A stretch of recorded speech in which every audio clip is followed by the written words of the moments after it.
Assalamualaikum warahmatullahi wabarakatuh. Gimana kabarnya? Sehat? Kalian udah makan? Kalau belum silahkan makan dulu. Nah, pada kesempatan kali ini, saya akan membawakan alur cerita film kembali, yang dimana akan membuat kalian sangat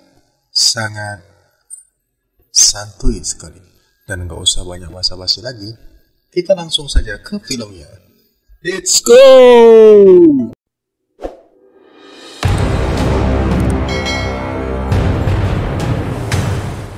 Film ini akan terfokus kepada sebuah arsip digital atau memori yang menceritakan seorang pakar robotik muda bernama George, yang juga tidak bisa menerima kematian istrinya dan berusaha menciptakan sebuah robot persis menyerupai istrinya. Film ini berlatarkan tahun 2038, dan di scene awal kita akan diperlihatkan kepada seorang pria bernama George Almore. Dia adalah seorang pakar robotik muda yang mendapat kesempatan dari ARM Happy Industries untuk melakukan riset robotika selama 3 tahun di pegunungan bersalju, yaitu di Yaminasi di Jepang. Dan ia harus memberikan sebuah karya robotik di akhir masa tugasnya. Lalu scene berpindah ke laboratorium dan robot yang menatapi sebuah lukisan. Dia adalah J2 atau robot kedua yang diciptakan oleh George. Setelah itu kita diperlihatkan kepada robot ciptaan pertamanya, yaitu J1. Singkat cerita, George sedang berkomunikasi dengan istrinya yang bernama Jules Almore lewat sebuah teknologi yang bernama Somnolen. Somnolen adalah sebuah mesin arsip yang berisikan arsip digital segala isi otak dan hati istrinya yang telah meninggal. Meskipun Jules atau istri George telah meninggal, namun dirinya secara legal dinyatakan hidup. Jules hanya tertidur dalam sebuah mesin arsip tersebut. Namun setelah masa sewanya habis, maka Somnolen atau mesin arsip tersebut tidak lagi dapat digunakan, dan istrinya akan dimakamkan. Teknologi ini bisa dibilang adalah teknologi untuk mengatasi kematian. Edan juga ya. Jadi si Jules atau istri si George ini ceritanya telah meninggal karena kecelakaan ketika mereka berdua sedang dalam perjalanan menggunakan mobil. Dan yang berbicara dengan George lewat Somnolen adalah arsipan atau memori dari istrinya, yang bisa digunakan untuk berkomunikasi lewat mesin arsip yang telah disewa selama 3 tahun. Setelah itu George mendapat sebuah telepon dari Simon. Dia adalah rekan kerjanya yang sekarang sudah beralih posisi menjadi wakil pimpinan pengembang internal di ARM. Di sana Simon mengejek robot milik George karena cenderung jadul dan goreng patut untuk tahun di mana George hidup sekarang, yaitu tahun 2038. Dan setelah itu kita diperlihatkan kepada proyek milik George, yaitu sebuah robot humanoid modern. Kita panggil saja J3. Robot J3 telah diciptakan dari arsip digital memori istrinya.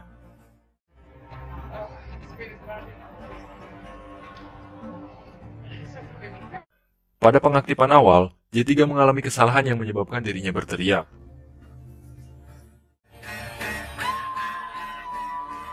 Creepy banget anjir, udah mah gak ada kaki. Singkat cerita, George ditemui 2 orang pria bernama Vincent dan Melvin, yang mengaku utusan dari Archive Systems Incorporated. Mereka datang untuk menemui istrinya George. Maksudnya mereka berdua datang untuk mengecek keamanan arsipan digital istrinya yang ada pada Somnolen atau mesin arsip.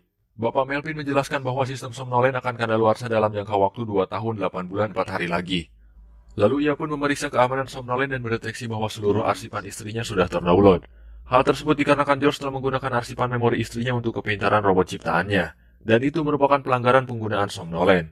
Melvin menuduh George telah merusak segel Somnolen dan itu pelanggaran berat untuk undang-undang pemakaman, sehingga robot security sudah siap untuk menyerang George. Namun Vincent mengkoreksi, ia lupa memberitahu Melvin bahwa Somnolen bukan disewa secara personal oleh George, tapi oleh perusahaan AMR Happy Industries. Jadi kerusakan itu bukan tanggung jawab George, melainkan tanggung jawab perusahaan AMR. Setelah itu George menemui J3 dan mencoba untuk mengaktifkannya kembali. Namun si robot masih bingung dan mencoba mensinkronisasi segala input. Prosesnya lebih lama karena otak J3 dibuat sepenuhnya seperti manusia.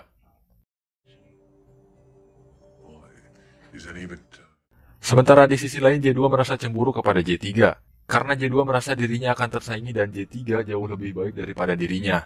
Lalu J3 pun diperkenalkan dengan J2 dan J1. George juga menjelaskan masing-masing kecerdasan buatan dari prototipe yang telah ia buat tersebut, bahwa J1 hanya memiliki kecerdasan rata-rata umur 5-6 tahun, J2 15-16 tahun, sedangkan J3 memiliki kecerdasan maksimal seperti manusia. J2 yang mendengar hal itu semakin dibuat cemburu. Singkat cerita, George menemui seseorang bernama Tuan Teg untuk menerima prosedur keamanan baru untuknya, yaitu berupa sebuah koper. Pada perjalanan pulang, George terus saja dihantui oleh pikirannya yang selalu memikirkan istrinya. Di sana George memikirkan kejadian bagaimana istrinya mati, yaitu ketika dirinya sedang menjelaskan proyek 3 tahun pengasingan diri di Yaminasi, atau tempat yang ditinggalinya sekarang. Dan beberapa saat kemudian ada sebuah mobil yang terpental ke hadapannya. Lalu George pun terbangun dan alarm berbunyi.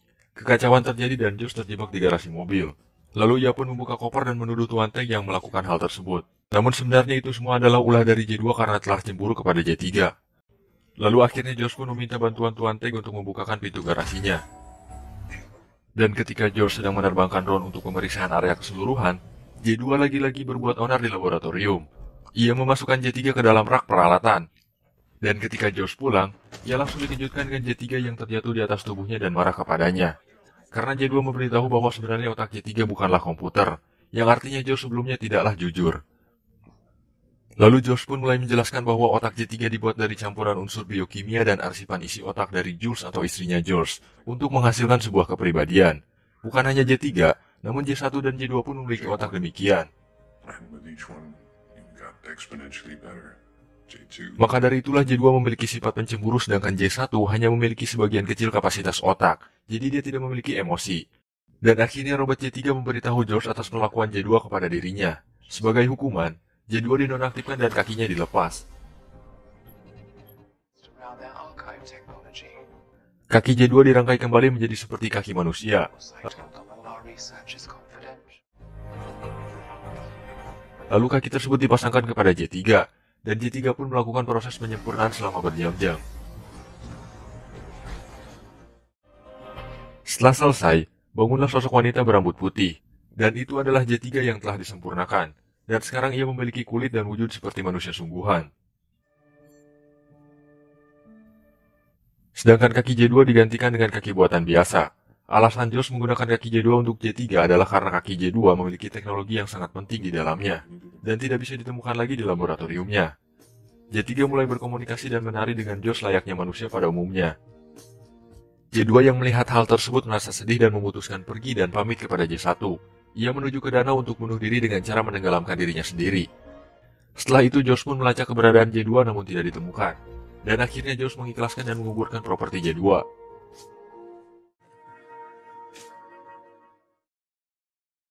Singkat cerita, ketika George lagi-lagi memimpikan istrinya, J3 menemui George untuk tidur bersamanya. Hal tersebut dikarenakan J3 memiliki samar-samar otak dan perasaan dari Jules, hingga akhirnya George terbangun dan menjurus J3 untuk keluar. Sampai dia teringat memori tentang kecelakaan Jules yang ternyata pada saat itu dirinya sedang hamil. I was pregnant. Lalu George pun berusaha mengaktifkan Somnolen untuk terhubung kepada Jules, namun selalu gagal. Hingga akhirnya George meminta bantuan kepada Archive Systems untuk memperbaikinya. Namun ia juga tidak bisa membantu George sama sekali. Hingga pada suatu saat George mendapat panggilan dari Simon, yang mengira bahwa J2 telah dibuang oleh George. Dan J2 telah ditemukan oleh Archive Company dan mereka akan melakukan gugatan hukum kepada perusahaan AMR, yang nantinya akan menghentikan perusahaan tersebut. Karena kasus George yang dirahasiakan yaitu pembuatan robot dengan bahan dasar arsipan isi otak istrinya. Dan akhirnya George dipecat oleh Simon. Lalu keadaan menjadi kacau karena tim Archive Systems akan mendatanginya. Dan ketika George menghancurkan kontak jembatan, J3 mengangkat telepon dari Jules. Finally talk to you. Where's George? Lalu George datang dan berbicara kepada Jules. Dikarenakan mesin arsip akan segera kadaluarsa, yang artinya George akan kehilangan Jules untuk selamanya, akhirnya George memutuskan untuk memindahkan keseluruhan arsipan isi otak Jules kepada J3, agar istrinya tersebut bisa hidup sebagai J3 untuk selamanya. She's dead. Sementara itu keadaan di luar sudah didatangi oleh pesawat dari Archive Systems, dan beberapa robot security-nya telah memasuki laboratorium George. J3 menodongkan pistol yang ada pada koper keamanan kepada George karena tidak setuju dengan rencana George yang akan memasukkan memori Jules sepenuhnya kepada dirinya. J3 juga meminta agar George bisa mengikhlaskan istrinya yang telah meninggal. Namun setelah George membujuk J3, akhirnya ia pun mau melakukannya. Dasar cewek gitu ya. Dan ketika pintu keamanan terakhir sudah dijebol oleh para robot security, George bergegas memberanikan diri untuk mengamankan daerah sekitarnya. Namun tidak ada siapa-siapa di sana. Bahkan pesawat Archive System yang mendarat di pangkalan laboratorium pun menghilang. Dan akhirnya J3 kembali sadar. Dan ketika mereka sudah bersenang-senang, tiba-tiba telepon Somnolen berbunyi lagi. Dan itu sangat membuat George merasa terheran-heran. Seharusnya somnolen sudah tidak aktif dikarenakan seluruh arsipannya telah dipindahkan kepada J3. Dan ternyata telepon tersebut dari Jules yang mengatakan bahwa sistem George akan kadaluarsa beberapa saat lagi. They're telling me your system's active. Dan terdengar juga suara bocil yang ternyata itu adalah anak dari George dan Jules. Daddy, I love you. Dan film ini ditutup dengan menampilkan scene di mana Jules dan anaknya masih hidup di sebuah tempat. Di depan mereka terdapat somnolen atau mesin arsip dan ada Vincent juga di sana, yang sebelumnya memeriksa somnolen milik George. Dan tamat cuy. Oke, ending yang koplok banget anjir, bukannya Jules udah meninggal ya? Jadi sebenarnya siapa yang sudah meninggal dan siapa yang diarsipkan memorinya? Oke, kita bahas saja. Seperti yang kita ketahui bahwa AMR Heavy Industries adalah perusahaan pengembangan robot tempat George bekerja, dan Archive Systems Incorporated adalah perusahaan pengembangan sistem arsip atau somnolen.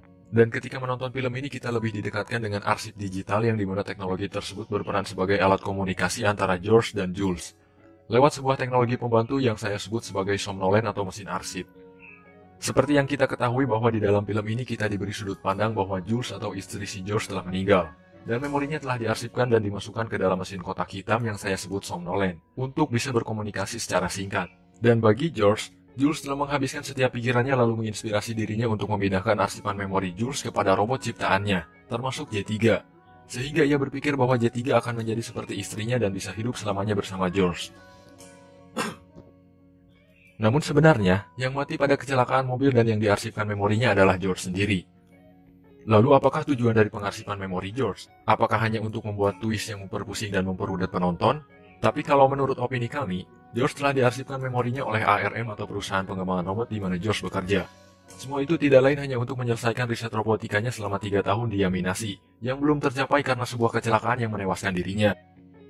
Seperti yang Vincent dan George katakan di scene awal, bahwa yang menyewa somnolen atau mesin arsip selama 3 tahun bukanlah George, melainkan adalah perusahaan AMR. Yang berarti AMR Heavy Industries memberikan George kesempatan untuk menyelesaikan risetnya dalam mesin arsip tersebut. Mungkin seperti itu maksud alur ceritanya. Memang sulit untuk masuk akal sih. Tapi hal itu didorong kuat dengan tagline film ini yang mengatakan Death is not the end, yang artinya kematian bukanlah akhir. Dan ada juga beberapa fakta yang membuktikan bahwa George telah meninggal. Yang pertama, ketika George mencoba untuk menghubungi Jules, ia tidak dapat terhubung. Karena peraturannya George yang diarsipkan otomatis George yang meninggal. Maka dari itu hanya Jules yang dapat menghubungi George terlebih dahulu. Yang kedua yaitu anak dari si George dan Jules, yang tumbuh menjadi seorang bocil. Karena jika istrinya yang sudah mati, maka anaknya pun otomatis akan mati juga. Untuk pesan moral, kalian bisa tulis saja di kolom komentar. Apa kira-kira pesan moral yang cocok untuk diambil dari film ini? Oke, sekian saja. Semoga kalian tidak ngebul mendengar bacotan saya mengenai film ini. Jika ada kesalahan, mohon untuk dikoreksi karena admin juga sama-sama manusia. So, wassalamualaikum dan sampai jumpa.